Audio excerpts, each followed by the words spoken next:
معزز ناظرین، السلام علیکم ورحمۃ اللہ وبرکاتہ۔ نحمدہ ونصلی ونسلم علی رسولہ النبی الامین المکین الکریم الحنین الرؤوف الرحیم، اما بعد فاعوذ باللہ من الشیطان الرجیم، بسم اللہ الرحمن الرحیم۔ رب اشرح لی صدری ویسر لی امری واحلل عقدۃ من لسانی یفقہوا قولی، رب زدنی علما رب زدنی علما رب زدنی علما، صدق اللہ العظیم۔ انشاءاللہ الرحمن سورہ دخان کا ترجمہ اور اس کی مختصر تفسیر پیش کرتا ہوں۔ سورہ دخان کو عربی میں دھوئیں کو کہتے ہیں، جو دھوئیں پیدا ہوتے ہیں۔ یہ سورت مکی ہے اور ہجرت سے پہلے اس کا نزول ہوا۔ قرآن پاک کی ترتیب کے اعتبار سے اس کا نمبر 44 ہے اور نزول کے اعتبار سے اس کا نمبر 64 ہے۔ اس میں 59 آیات ہیں اور 3 رکوع ہیں۔ اس سورت کو رات کو پڑھنا باعث برکت ہے اور باعث سعادت بھی ہے۔ بسم اللہ الرحمن الرحیم، اللہ کے نام سے شروع جو بڑا مہربان اور نہایت رحم والا ہے۔ پہلی آیت کا آغاز ہے حامیم۔ یہ حروف مقطعات ہیں اور اس کا معنی اللہ اور اس کے رسول ہی جانتے ہیں، بہتر جانتے ہیں۔ اور روشن کتاب کی قسم، روشن کتاب کی قسم، بے شک ہم نے اس قرآن کو مبارک رات میں نازل کیا۔ یعنی ایک تفسیر کے مطابق مراد لیل قدر ہے۔ بے شک ہم ڈرانے والے ہیں کہ ان کافروں کو عذاب سے ان مبارک رات میں ہر حکمت والا فیصلہ تقسیم کیا جاتا ہے اور ہماری طرف سے یہ حکم مقرر ہوتا ہے۔ بے شک ہم ہی بھیجنے والے ہیں، یعنی ہم نے ہی رسول صلی اللہ علیہ وسلم کو بھیجا ہے اور ہم ہی حکم کو نازل کرتے ہیں، ہم ہی فرشتوں کو نازل کرتے ہیں۔ یعنی یہاں پہ جس رات کا ذکر ہے وہ لیلۃ القدر ہے نا۔ شب قدر سے یہاں اس رات کا جو معنی یہاں پہ لیا جاتا ہے وہ شب قدر سے مراد لیا جاتا ہے۔ پھر اگلی آیت میں ہے آپ کے رب کی طرف سے یہ رحمت ہے۔ یعنی بعض مفسرین نے فرمایا کہ اس رات سے شب برات بھی مراد ہے۔ یعنی کچھ لوگوں نے شب قدر اس سے مراد لیا اور بہت سارے مفسرین نے فرمایا ہے کہ اس رات سے مراد جو ہے وہ شب برات ہیں۔ اس سال جو کچھ ہونے والے اس کے فیصلے اسی رات میں لوگوں کو تقسیم کیے جاتے ہیں۔ اور اگلی آیت میں آسمان اور زمین کا رب، اور آسمان اور زمین کے درمیان جو چیزیں ہیں ان کا رب، اگر تم یقین رکھتے ہو تو یہ باتیں تمہارے لیے کافی ہیں۔ پھر اگلی آیت میں ہے اس اللہ کے سوا کوئی معبود نہیں، وہی زندہ کرتا ہے، وہی موت دیتا ہے، وہی تمہارا رب ہے اور تمہارے سے پہلے باپ داداؤں کا بھی رب ہے۔ یعنی کفار و مشرکین یہ کہا کرتے تھے کہ جو ہے ہمارے باپ داداؤں نے، ہمارے پردادا نے بت کی پوجا کی، بت کو پوجا، تو ہم اپنے باپ دادا کی بت کو ہی ہم پوجتے ہیں، تو ہمارے لیے یہی صحیح دین ہے۔ مگر اللہ تبارک و تعالیٰ نے کیا فرمایا کہ تمہارا رب اور ساری کائنات کا رب وہ خالق کائنات ہے، وہ اللہ رب العزت ہے، وہ ساری کائنات کا رب ہے، وہ تمہارا بھی رب ہے، وہ تمہارے ماں باپ کا بھی رب ہے، تمہارے آبا و اجداد کا بھی وہی رب ہے۔ پھر اگلی آیت میں ہے اس اللہ کے سوا کوئی معبود نہیں، وہی زندہ کرتا ہے، وہی موت دیتا ہے، وہ تمہارا رب ہے اور تمہارے سے پہلے باپ داداؤں کا بھی رب ہے۔ پھر اگلی آیت میں ہے بلکہ وہ شک میں مبتلا ہو کر کھیل کود میں پڑے ہیں، یعنی دنیا کی محبت میں گرفتار ہو کر غفلت میں پڑے ہیں۔ یعنی جب ہم بچپن میں یا ابھی بھی جب ہمارے پاس وقت نہیں گزرتا، یعنی ہمارے پاس جب فالتو وقت ہوتا ہے تو ہم کرکٹ کھیلتے ہیں، فٹ بال کھیلتے ہیں اور اس طرح سے جو ہے نا وقت کو گزارتے ہیں۔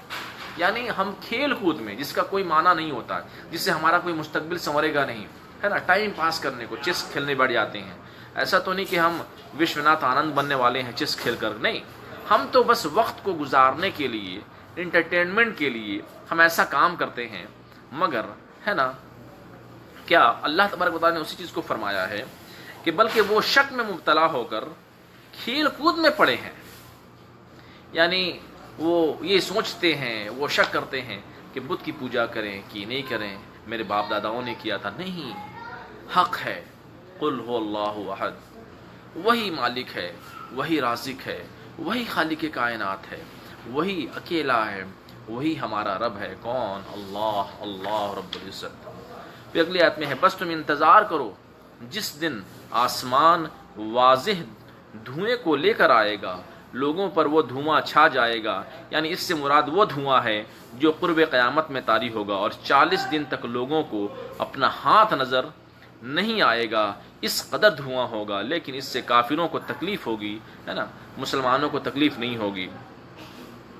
یعنی جو بھی ایسی چیزیں جو تکلیف کا باعث ہوتی ہیں وہ صرف کفار و مشرکین کے لیے ہیں۔ جو لوگ مسلمان ہوں گے اور جو لوگ مومن ہوں گے اور جن کے نامہ اعمال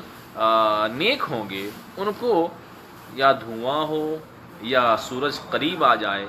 اس سے کوئی بھی فرق نہیں پڑنے والا ہے، اس سے ان کو کوئی بھی نقصان نہیں ہونے والا ہے نا۔ نقصان اور تکلیف اور مصیبت اور پریشانی انہی لوگوں کو ہوگی جن کے نامہ اعمال خراب ہوں گے، برباد ہوں گے۔ پھر اگلے آیت میں یہ دردناک عذاب ہے، اس وقت وہ کہیں گے اے ہمارے رب ہم سے اس عذاب کو دور کر دے، بے شک ہم ایمان لے آئیں گے، اب کہاں سے ان پر نصیحت کر نہ فائدہ دے، اب تو عمل کے دروازے بند ہو گئے۔ یعنی اب خالق کائنات یہ کہے گا کہ تمہارے پاس جو عمل کے دروازے تھے، وہ دنیا میں تمہارے پاس عمل کے بہت سارے دروازے تھے، تمہارے پاس بہت سارا وقت تھا، تمہارے پاس بہت سارا جو ہے ٹائم تھا، تم عیاشی میں گزارتے تھے، تم غلط کاموں میں اپنے اوقات کو، اپنے وقتوں کو تم گزار رہے تھے، کھیل کود میں، ہے نا، تم غافل تھے دنیا میں، پارٹی میں، پالیٹکس میں، سیاست میں، ہے نا، دنیا میں مشغول تھے، بازار میں خواتین سے باتیں کرنے میں، ہے نا، فیس بک پہ، ٹویٹر پہ بس غلط استعمال کر رہے تھے، اسی طرح وقت کو برباد کر رہے تھے، بس دوسروں کا اپڈیٹ دیکھتے تھے اور لائک کرتے تھے، دوسروں کا اپڈیٹ دیکھتے تھے، لائک کرتے تھے، غلط ہے نا تصاویر دیکھتے تھے، غلط ویڈیو دیکھتے تھے، غلط کاموں میں مشغول رہے۔ تو وہی اللہ تبارک و تعالیٰ نے ارشاد فرمایا اے ہمارے رب ہم سے اس عذاب کو دور کر دے، بے شک ہم ایمان لے آئیں گے۔ پھر اگلی آیت میں ہے اب کہاں سے ان پر نصیحت کرے، یعنی نہ فائدہ دے، اب تو عمل کے دروازے بند ہو گئے۔ پھر اگلی آیت میں اور بے شک ان کے پاس رسول آئے، واضح اور رسول آئے، پھر ان لوگوں نے ان رسولوں سے اعراض کیا اور یہ کافر کہتے ہیں کہ ان پر اللہ کا کلام نازل نہیں ہوتا۔ کیا؟ اور یہ کافر کہتے ہیں کہ ان پر اللہ کا کلام نازل نہیں ہوتا بلکہ انہیں تو کوئی اور سکھاتا ہے، یعنی حالانکہ ان کو چیلنج کیا گیا ہے نا کہ کوئی ایک ایسی آیت لا کر دکھاؤ، ہے نا، پھر وہ رسول اللہ صلی اللہ علیہ وسلم کو مجنون کہتے، معاذ اللہ، ہے نا، نعوذ باللہ من ذالک، اس طرح سے جو ہے وہ رسول اللہ صلی اللہ علیہ وسلم کی وہ بے ادبی کیا کرتے تھے۔ تو جب رسول اللہ صلی اللہ علیہ وسلم کو کفار و مشرکین نے یہ کہا کہ جو ہے آپ اپنی طرف سے یہ آیات بناتے ہیں اور اس کو آپ پیش کرتے ہیں، تو اس وقت جو ہے رسول اللہ صلی اللہ علیہ وسلم نے قرآن کریم کے ذریعہ یہ آیت نازل کی، اللہ تبارک و تعالیٰ نے یہ آیت نازل کی کہ اگر یہ ہمارا کلام ہے، اگر ہم نے یہ کلام بنایا ہے تو اسی جیسا بس ایک کلام لے کر آؤ، بس ایک کلام لے کر آؤ، یہ میرا کلام نہیں ہے، یہ خالق کائنات کا کلام ہے، یہ اللہ رب العزت کا کلام ہے، بس میں تو بس نصیحت کے لیے آیا ہوں، میں تو بس تبلیغ دین کے لیے آیا ہوں، میں تو بس، ہے نا، اللہ تبارک و تعالیٰ کے پیغمبر کی حیثیت سے اللہ کے پیغام کو پہنچانے کے لیے آیا ہوں۔ نبی اکرم صلی اللہ علیہ وسلم نے فرمایا سب سے زیادہ میں نے دین کے لیے قربانیاں دی، ہے نا، آپ فرماتے ہیں کہ دین کی راہ میں سب سے زیادہ مجھے ستایا گیا، یعنی 1,24,000 پیغمبر آئے، نبی آئے، رسول آئے، یعنی سب رسولوں نے، نبیوں نے اللہ تبارک و تعالیٰ کی دعوت دی، مگر رسول اللہ صلی اللہ علیہ وسلم فرماتے ہیں مجھے بہت زیادہ اذیتیں دی گئی، مجھے بہت زیادہ تکالیف کا سامنا کرنا پڑا، میں نے دین کے راستے میں بہت زیادہ ہم نے تکالیف برداشت کی، ہم نے بہت زیادہ اذیتیں برداشت کیں۔ پھر اگلی آیت میں ہے بے شک ہم تھوڑا عذاب دور کر سکتے ہیں، لیکن کیا ہوگا اگر قیامت کے قرب میں جب توبہ کا دروازہ بند ہو گیا۔ یعنی اللہ نے کیا فرمایا کہ ہم تھوڑا عذاب دور کر سکتے ہیں، ابھی دنیا میں ہم تھوڑا عذاب دور کر سکتے ہیں، تم اگر غلط کام بھی کرتے ہو تو ہم تم پہ رحمتیں نازل کرتے ہیں، لیکن جب تمہاری موت ہو جائے گی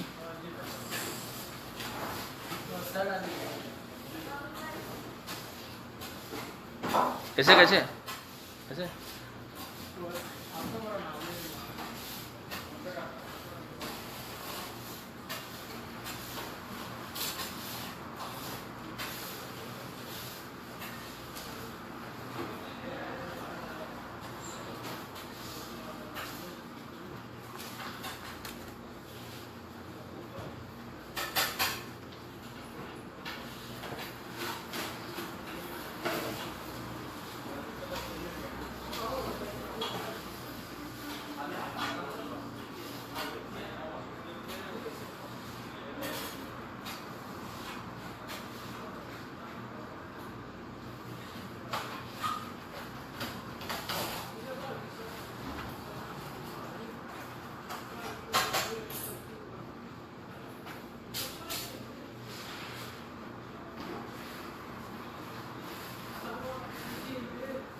السلام علیکم۔ اللہ نے کیا ارشاد فرمایا کہ بے شک ہم تھوڑا عذاب دور کر سکتے ہیں، لیکن کیا ہوگا اگر قیامت کے قرب میں جب توبہ کا دروازہ بند ہو گیا، یعنی جب قیامت آئے گی، جب انسان کی موت ہو جائے گی، تو انسان کی موت ہو جانے کے بعد جو ہے سارے دروازے بند ہو جاتے ہیں، ہم نیکیاں نہیں کر سکتے، ہم سبحان اللہ، الحمدللہ، اللہ اکبر، ہم نماز، ہم قرآن، ہم اللہ کی ربوبیت کا اعلان، ہم اللہ کی الوہیت کا اعلان، ہم اللہ کے مقام معبودیت کا ذکر ہم نہیں کر سکتے۔ ہمارے پاس کتابیں موجود ہوں گی، ہم بس موت کے بعد ہماری بس روح زندہ ہوگی، ہم بس کسی سے بات نہیں کر سکتے، ہماری جسمانی قوت ہے نا زائل ہو جائے گی، ہم سب کو دیکھ سکتے ہیں، ہے نا، جو ہمارے قریب جو چیزیں ہیں ہم اسے دیکھ سکتے ہیں، لیکن ساری دنیا کا کوئی بھی چیز ہمیں نہیں دیکھ سکتا سوائے اللہ رب العزت کے۔ تو اللہ تبارک و تعالیٰ نے وہی فرمایا ہے کہ جو ہے جب تمہاری موت کا وقت ختم ہو جائے گا، جب تمہاری موت آ جائے گی، تو تمہارے موت کے وقت جو ہے تم توبہ نہیں کر سکتے، ہے نا، یعنی جب موت آتی ہے تو اللہ تبارک و تعالیٰ ہم سے یہی کہتا ہے کہ ہم نے پوری زندگی تمہیں موقع دیا ہے نا، 40 50 60 70 سال، 365 دن ہوتے ہیں، ہے نا، 365 دن کا ایک سال ہوتا ہے، اور ایک سال میں جو ہے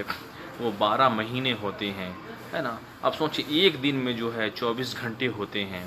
اب سوچیں تو اس طرح سے جو ہے اگر آپ سبحان اللہ کی تسبیح بیان کریں تو 1 منٹ میں سبحان اللہ سبحان اللہ سبحان اللہ، اس طرح سے جو ہے نا 1 منٹ میں 60 مرتبہ سبحان اللہ کہہ سکتے ہیں، تو اس طرح سے 1 گھنٹے میں جو ہے 3600 مرتبہ ہم سبحان اللہ کہہ سکتے ہیں۔ تو اس طرح سے اللہ رب العزت نے کتنا بڑا جو ہے ہم پہ احسان کیا ہے کہ ہمیں لمبی عمر دی ہے نا، اور جو ہے اس کے باوجود بھی ہمارے پاس 24 گھنٹے ملتے ہیں، مگر 24 گھنٹے میں 1 گھنٹے بھی جو ہے نا 5 وقت کی ہم نماز نہیں پڑھتے معاذ اللہ، تو یہ ہمارے لیے نقصان کا باعث ہے۔ اور جو ہے نا اللہ نے کیا فرمایا ہے کہ جب تک دنیا میں مہلت ہے، جب تک موت نہ ہوئی ہے، تو موت سے پہلے جو بھی توبہ کرنا ہے، جو بھی سجدہ ریزی کرنا ہے، جو بھی صلات، جو بھی ذکر کرنا ہے، اس سے پہلے کر لو۔ موت کے بعد جو ہے تمہارا کوئی مددگار نہ ہوگا، اور موت کے بعد جو ہے بس تم پچھتاؤ گے کہ کاش ہم توبہ کر لیتے، کاش ہم بڑھاپے میں توبہ کر لیتے، کاش ہم آخری وقت میں توبہ کر لیتے۔ ہم نے پوری زندگی بس جو ہے وہ کھیل کود میں گزار دی، اور جب انسان قبر میں جائے گا تو صرف اور صرف افسوس کرتا ہے، صرف اور صرف افسوس کرتا ہے، اور یہ ایک ایسا افسوس ہوگا کہ اس افسوس کا کوئی سولوشن نہیں ہوگا۔ ہم دنیا میں ہمارے پاس زندگی ہوتی ہے، ہم کلاس 10 میں اگر 80% مارکس لاتے ہیں تو ہمیں یہ افسوس ہوتا ہے کہ ہم نے بہت محنت کی تھی، میرا 90% مارکس آنا چاہیے تھا، 95% مارکس آنا چاہیے تھا، تو اس کے بعد جو اسے افسوس ہوتا ہے تو وہ کیا کرتا ہے، بڑی محنت کرتا ہے اور کلاس 12 میں 95% مارکس لے کے آتا ہے، تو وہ جو ہے نا اس کے پاس وقت ہے، اس کے پاس بہت سارا وقت ہے، وہ وقت کا استعمال کر سکتا ہے، لیکن جب انسان کی موت ہو جاتی ہے تو بس ضرور زندہ رہتی ہے، اور ساری چیزیں ہے نا عمل کرنے کے سارے دروازے بند ہو جاتے ہیں۔ بے شک تم دوبارہ گناہ کرنے والے ہو، اللہ نے کیا فرمایا، بے شک تم دوبارہ گناہ کرنے والے ہو، یعنی اگر تمہارے اوپر سے مصیبت دور کر دی جائے تو پھر تم دوبارہ گناہ کرو گے۔ اس قیامت کی ہولناکی کا جب دن آئے گا تو ہم بہت سخت پکڑ کے ساتھ انہیں ہم پکڑ لیں گے، اور بے شک ہم انتقام لینے والے ہیں، ہم بدلہ لینے والے ہیں۔ یعنی جن لوگوں نے نیکیاں کی ان کے لیے جنتیں ہیں، جن لوگوں نے برائیاں کی ان کے لیے جو ہے نا وہ جہنم ہے، اور انہیں جہنم میں گھسیٹ گھسیٹ کر ہے نا پھینک دیا جائے گا۔ اور بے شک ان لوگوں سے پہلے، کفار مکہ کی قوم سے پہلے فرعون کو ہم نے آزمایا، انہیں مال دیا، دنیاوی نعمتیں دیں، اور پھر ان کا امتحان لیا۔ یعنی اللہ رب العزت یہ ارشاد فرماتا ہے کہ تم سے پہلے، یعنی رسول اللہ علیہ وسلم کی امت سے پہلے کس سے آزمایا، فرعون یعنی بنی اسرائیل کی قوم کو آزمایا۔ بنی اسرائیل میں جو ہے فرعون کی قوم کو بہت سارا مال دیا، بہت ساری دولت دی، بہت ساری نعمتیں دیں، اور پھر اس سے امتحان لیا، مگر جو ہے نا وہ اللہ کے ناشکری کرے، اور ان لوگوں نے کفر کیا، شرک کیا،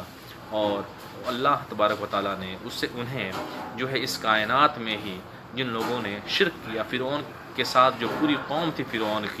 فرعون کے ساتھ جتنے بھی لوگ تھے سب کو جو ہے اللہ تبارک و تعالیٰ نے ہلاک کر دیا، اور یہ اللہ اور اس کے نبی کے حکم کے مطابق گزارتے رہیں، اور ان کے پاس عزت والے رسول حضرت موسیٰ علیہ السلام تشریف لائے۔ لیکن جب انسان کے پاس دولت کے انبار ہوں تو اکثر وہ غرور اور تکبر کا شکار ہو جاتا ہے۔ آپ دنیا میں دیکھ لیں کہ غرور اور تکبر کس بات سے آتا ہے، دولت سے۔ ہمارے پاس بہت دولت ہے، ہمارے پاس بہت عزت ہے، تو اس کے پاس غرور آ گیا، اور جیسا غرور آ گیا اس کی تباہی کا باعث بن گیا۔ تو حضرت موسیٰ علیہ السلام نے ان لوگوں سے کہا کہ اے لوگوں، اللہ کے بندے، بنی اسرائیل کو سپرد کر دو، اور ان پر جو تم ظلم کرتے ہو انہیں ظلم سے نجات دو، کیونکہ فرعون بنی اسرائیل مسلمانوں پر بہت زیادہ ظلم کرتے ہے نا، ان سے محنت مزدوری کے کام لیتے، اور ساتھ ساتھ انہیں تکالیف بہت زیادہ دیتے۔ پھر اگلی آیت میں ہے، بے شک میں تمہارے لیے ایک رسول ہوں، امین ہوں، دیانت دار ہوں، امانت دار ہوں، امین ہوں، اور قابل بھروسہ ہوں، ہے نا۔ میں تمہیں بات کہہ رہا ہوں وہ بات سچی ہے، میں واقعی اللہ کا رسول ہوں۔ یعنی رسول اللہ صلی اللہ علیہ وآلہ وسلم نے دین کی دعوت دی، ہے نا۔ کفار و مشرکین کو یہ کہا کہ میں جو ہے اللہ کا سچا رسول ہوں، میں نبی ہوں، میں اللہ تبارک و تعالیٰ کے دین کو پیش کر رہا ہوں، میرے طرف سے کوئی بھی چیز نہیں ہے، یہی سچا دین ہے، یہی حق ہے، اس کو تسلیم کر لو۔ پھر اگلی آیت میں، اور اللہ کے مقابلے میں غرور نہ کرو، اللہ سے مقابلہ کرنے کی تم کوشش نہ کرو، اللہ کے مقابل سرکشی نہ کرو، یہ تمہارا مال، یہ تمہاری دولتیں، یہ تمہارا عہدہ، یہ تمہارا منصب ہے نا، سب یہیں رہ جائے گا۔ پھر اگلی آیت میں ہے، بے شک میں تمہارے پاس واضح اور روشن دلیل لے کر آیا، تمہیں معجزات دکھائے، اور تمہیں جو بات کہہ وہ واضح بات ہے، یعنی ہم نے جو بات تمہیں کہی وہ واضح بات ہے، یعنی آپ اگر ایسی باتیں آئندہ کریں گے اور فرعون کو اگر آپ خدا نہیں مانیں گے تو ہم آپ کو پتھر مار مار کر ہلاک کر دیں گے۔ اس قوم نے کہا کہ ہے نا، ہم میں طاقت ہے، قوت ہے، اقتدار ہے، آپ ایک غلام قوم سے تعلق رکھتے ہیں، تو آپ کیا سمجھتے ہیں ہم آپ کو مہلت دے رہے ہیں؟ جب ہم آپ کو پتھر ماریں گے تو پھر ہم دیکھیں گے کہ آپ کو کون بچاتا ہے۔ تو حضرت موسیٰ علیہ السلام نے ایسے موقع پر کوئی مغرورانہ جملہ نہ کہا ہے نا، بلکہ عاجزی فرمائی اور ہے نا کہا کہ تو اپنے رب کی پناہ مانگتا ہوں، میں اپنے رب کی پناہ مانگتا ہوں، مجھے بچانے والا تو میرا رب ہے، تمہیں جو کرنا ہے کر لو، ہے نا، پناہ مانگتا ہوں، تم مجھے پتھر مار کر ہلاک کرو، سنسار کرو، تمہاری ان شرارتوں سے اور تمہاری ان دھمکیوں سے ہے نا میں اپنے رب کی پناہ مانگتا ہوں، یعنی تمہاری دھمکیوں سے میں ڈرنے والا نہیں ہوں، تمہیں جو کرنا ہے کرو، ہم تو بس اللہ ہی کی پاکی بیان کریں گے، ہم تو بس اپنا خالق، اپنا مالک ہے نا، اپنا جو ہے پروردگار، صرف اللہ رب العزت کو مانیں گے۔ تو جب فرعون کی قوم نے یہ کہا، فرعون کے جو سپہ سالار اور ان کے غلاموں نے یہ کہا کہ اگر تم فرعون کو خدا تصور نہیں کرو گے، اگر تم فرعون کو خدا نہیں بولو گے تو ہم تمہیں ہلاک کر دیں گے، پتھر مار مار کر سنسار کر دیں گے، ہے نا، تمہیں ہلاک کر دیں گے، تمہیں جان سے مار دیں گے۔ تو اسی پر جو ہے موسیٰ علیہ السلام نے کہا کہ تمہیں جو کرنا ہے کر لو، ہے نا، میں تو بس اپنے رب سے پناہ مانگتا ہوں اور اپنے رب سے ڈرتا ہوں، اور میرا رب جو بس وہی خالق کائنات ہے، وہی ہمارا رب ہے جو اللہ رب العزت ہے۔ پھر اگلی آیت میں، اگر تم میری باتوں پر ایمان نہیں لاتے تو مجھ سے جدا ہو جاؤ، میرے لیے راستہ چھوڑ دو۔ یعنی موسیٰ علیہ السلام نے کہا کہ میں تبلیغ کر رہا ہوں، اگر میری تبلیغ کرنے میں ہے نا کچھ پرابلم تمہیں ہے تو خاموشی رہو، میں تمہیں زبردستی نہیں کر رہا ہوں کہ تم اللہ کی پاکی بیان کرو اور اللہ کو خدا مانو، تمہیں جو تصور کرنا ہے تم تصور کرو، لیکن مجھے نقصان نہ پہنچاؤ، مجھے چھوڑ دو، مجھے تکلیف نہ دو۔ اگر ایمان نہیں لانا تو یہ تمہارا اپنا قصور ہے، تم اپنا نقصان ہے، مگر کم سے کم ایمان والوں کے لیے راستہ تو چھوڑ دو۔ لیکن اس قوم نے اس کی بھی اجازت نہ دی اور کہا کہ آپ کو اور آپ کے ساتھ ایمان لانے والوں کو یہیں رہنا پڑے گا اور ہمارے ہے نا باطل دین میں آنا پڑے گا، فرعون کو خدا سمجھنا پڑے گا۔ جیسا کہ ہم جانتے ہیں کہ دعا ہمارا مومن کا ہتھیار ہے، دعا جو رسول اللہ صلی اللہ علیہ وسلم نے فرمایا کہ مومن کا ہتھیار دعا ہے، اور دعا کے ذریعہ جو ہے تقدیر بھی بدل جاتی ہے نا۔ تو اگر ہم اللہ تبارک و تعالیٰ کی بارگاہ میں دعا کرتے ہیں تو اللہ تبارک و تعالیٰ اسے قبول فرماتا ہے، اور جتنے بھی انبیاء تھے سب اللہ کی بارگاہ میں دعا کرتے تھے، تو اللہ تبارک و تعالیٰ ان کی دعاؤں کو قبول فرمایا۔ تو دیکھیں، تو پس آپ نے اپنے رب سے دعا کی اور عرض کی، اے پروردگار، بے شک یہ ظالم مجرم لوگ ہیں، یہ ہم پر ظلم کرنا چاہتے ہیں، یہ کفر میں مبتلا ہیں، ہمیں ان سے نجات عطا فرما۔ رسول موسیٰ علیہ السلام نے اللہ کی بارگاہ میں دعا کیا، باری تعالیٰ جو ہے یہ کفار و مشرکین ہمیں ہلاک کرنا چاہتے ہیں، ہم پہ ظلم کر رہے ہیں، تو بس اے باری تعالیٰ ہمیں تو ہی بچانے والا ہے۔ راتوں رات میرے بندوں یعنی بنی اسرائیل مسلمانوں کو لے کر آپ نکل جائیں، بے شک آپ کا پیچھا کیا جائے گا۔ یعنی پھر وہی نازل کی گئی کہ موسیٰ علیہ السلام کو یہ اللہ تبارک و تعالیٰ نے فرمایا کہ آپ راتوں رات نکل جائیں، یہ ضرور آپ کا پیچھا کریں گے اور آپ کو سزائیں دینے کی کوشش کریں گے، ہلاک کرنے کی کوشش کریں گے۔ حضرت موسیٰ علیہ السلام سمندر کی طرف روانہ ہوئے، آپ نے اپنا عصا مارا، سمندر کے ہے نا دو راستے بن گئے، وہ خشکی صحرا اور ریگستان کی طرف راستے بن گئے، یعنی پانی شیشے کی طرح دیواروں کی طرح کھڑا ہو گیا، شیشوں کی دیواروں کی طرح کھڑا ہو گیا، اور آپ کی قوم نکل گئی، اور فرعون آنا چاہ رہا تھا۔ حضرت موسیٰ علیہ السلام نے چاہا کہ عصا مار کر دوبارہ سمندر کو ملا دوں تاکہ فرعون سمندر میں داخل نہ ہو سکے، اور اللہ نے ارادہ فرمایا کہ فرعون سمندر میں آئے اور پھر غرق ہو جائے۔ تو آپ نے اپنا عصا لیا اور سمندر کو سمندر بنانے کے لیے عصا مارنے لگے، تو اللہ نے فرمایا آپ سمندر کو اسی طرح ساکن رہنے دیں، جب یہ فرعون بیچ میں آ جائے پھر ہم اسے ملائیں گے۔ اور اگلی آیت میں بے شک یہ لوگ ایک ایسی قوم میں ایک ایسا لشکر ہیں جو غرق کیا جائے گا، یعنی اور یہ سب آئے، اور جب فرعون کے ماننے والے جب سمندر کے بیچ میں آ گئے تو سمندر پھر ٹھاٹھے مارتا ہوا سمندر بن گیا اور وہ غرق ہو گئے۔ یعنی جب موسیٰ علیہ السلام نے سمندر میں اپنا عصا مارا تو وہ سمندر جو ہے خشک بن گیا، اور سمندر جو خشک ریگستان بن گیا تو سارے مومن اور موسیٰ علیہ السلام سب لوگ جو ہے وہ سمندر پار کر گئے، اور موسیٰ علیہ السلام نے چاہا کہ پھر دوبارہ سمندر میں جو ہے عصا مار کے پھر سمندر کو ملا دیا جائے، تو اللہ تبارک تعالیٰ نے فرمایا کہ اے موسیٰ ابھی رک جاؤ، وہ فرعون اور ان کی قوم کو آنے دو، جب وہ لوگ سمندر کے بیچ میں آ جائیں گے تو ہم پھر تم عصا مارنا، اور اس کے بعد ان لوگوں کو وہیں پر ہلاک کر دیں گے، وہیں پر غرق ہو جائیں گے۔ اور یہ فرعون اور اس کی پوری قوم جو ہے پھر غرق ہو گئی۔ پھر اگلی آیت میں بہت سے باغات اور بہت سے چشمے انہوں نے چھوڑ دیے۔ کیا؟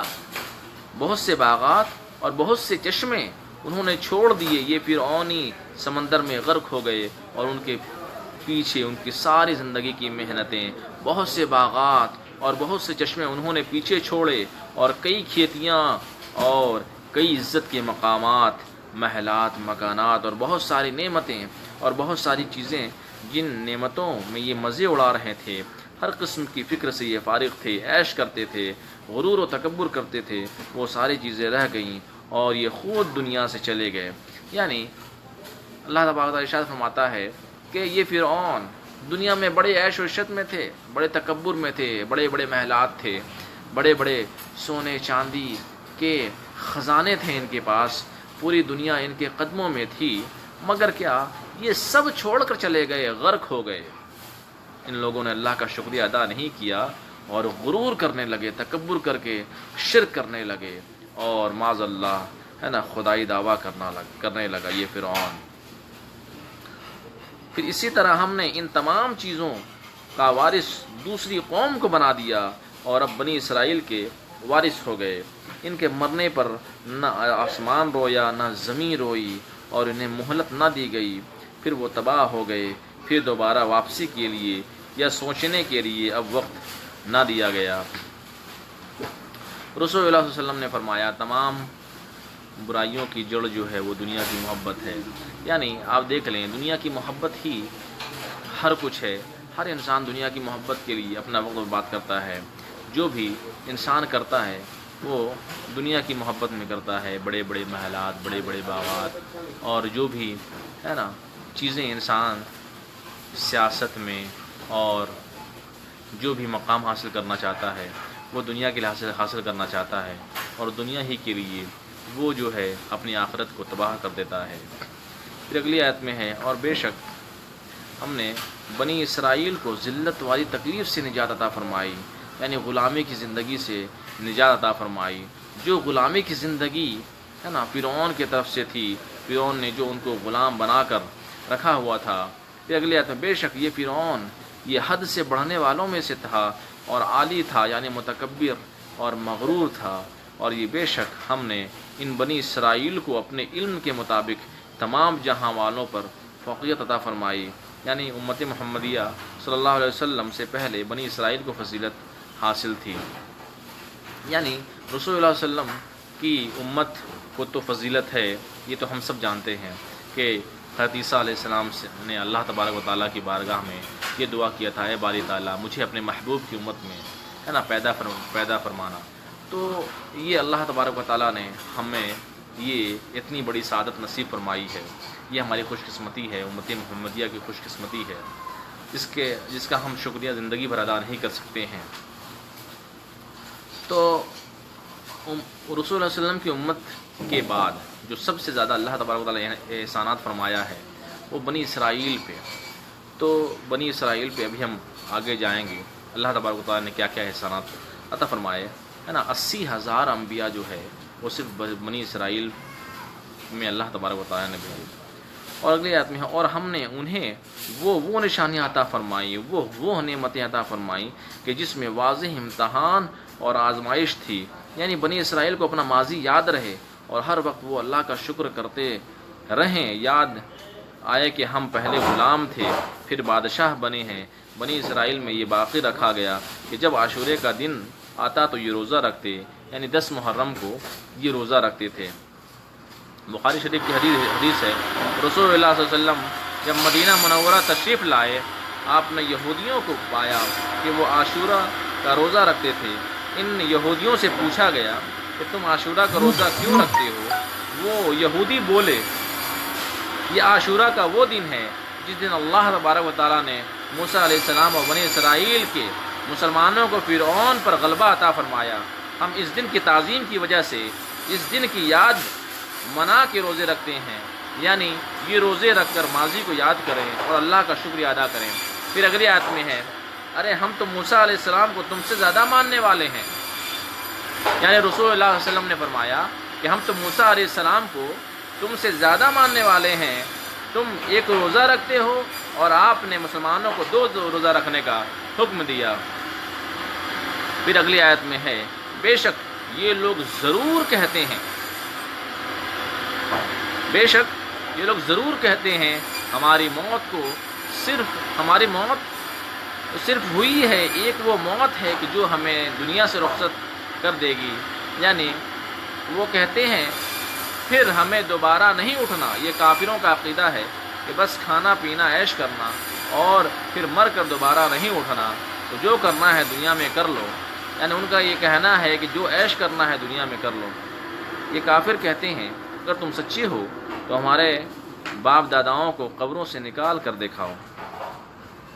یہ کس غرور میں ہے، یہ کس تکبر میں ہے، یعنی یہ زیادہ طاقتور ہیں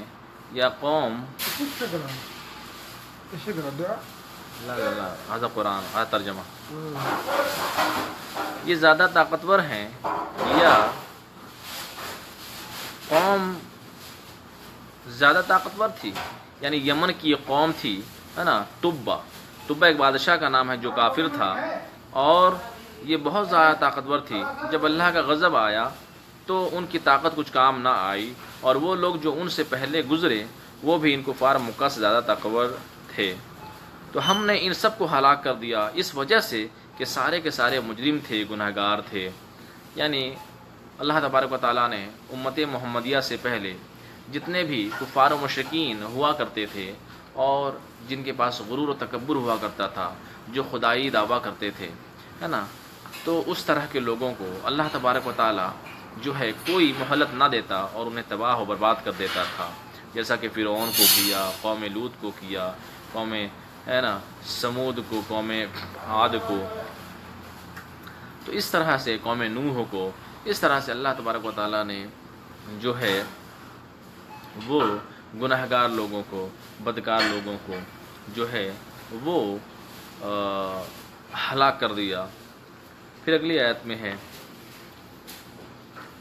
کافر یہ سوچتے کہ دنیا ہی کی زندگی ہے، بس اس کے مرنے کے بعد کچھ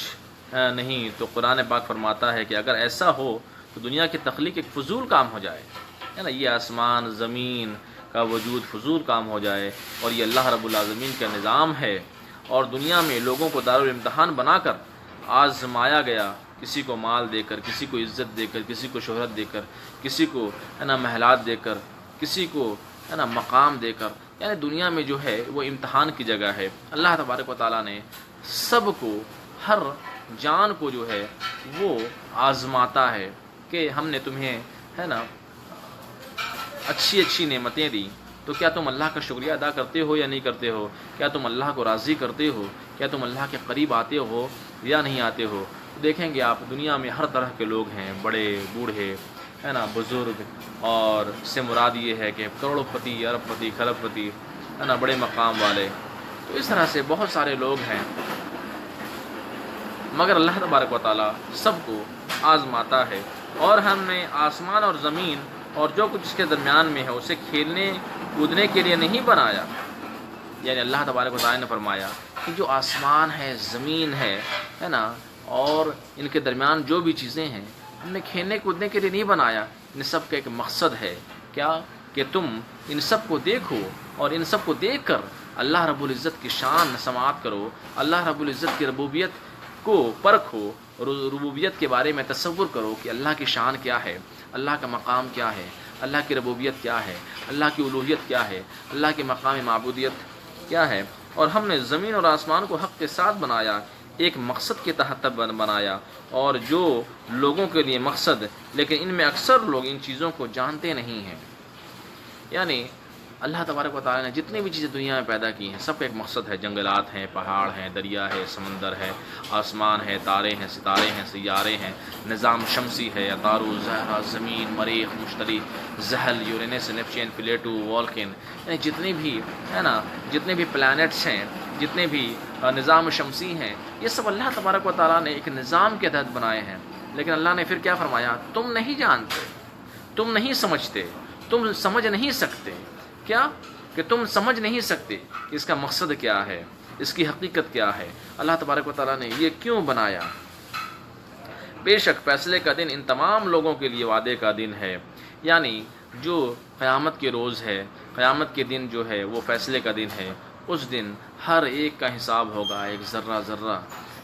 کا حساب کیا جائے گا. اور وہ دن جب دوست کے کام نہ آئے گا اور وہ مدد نہ کیے جائیں گے، یعنی کوئی ان کی مدد نہیں کرے گا، ہے نا، مگر جس پر اللہ رحم فرما دے. یعنی وہ اللہ تبارک و تعالیٰ کی شان ہے کہ اللہ تبارک و تعالیٰ کہ جس پہ رحم فرما دے، ہے نا، تو وہ اس کی مدد کرے گا. لیکن کس کی مدد کرے گا؟ وہ پہلے سے نیک ہوگا، وہ پہلے سے، ہے نا، اس کے اندر ایمان موجود ہوگا، اسی کی ہیلپ کی جائے گی. جو نیک ہوگا اور جس پہ اللہ کا کرم ہوگا، یعنی اس کو اللہ شفاعت کرنے کا اختیار دے گا. یعنی بے شک اللہ تعالیٰ ہی غالب مہربان ہے. بے شک زقوم کا درخت، وہ درخت جو جہنم میں ہے، وہ درخت جو کانٹے دار ہے، جو انتہائی بدصورت ہے، وہ درخت جو انتہائی زہریلا ہے، وہ درخت جو انتہائی کھولتا ہوا ہے. یہ گنہگار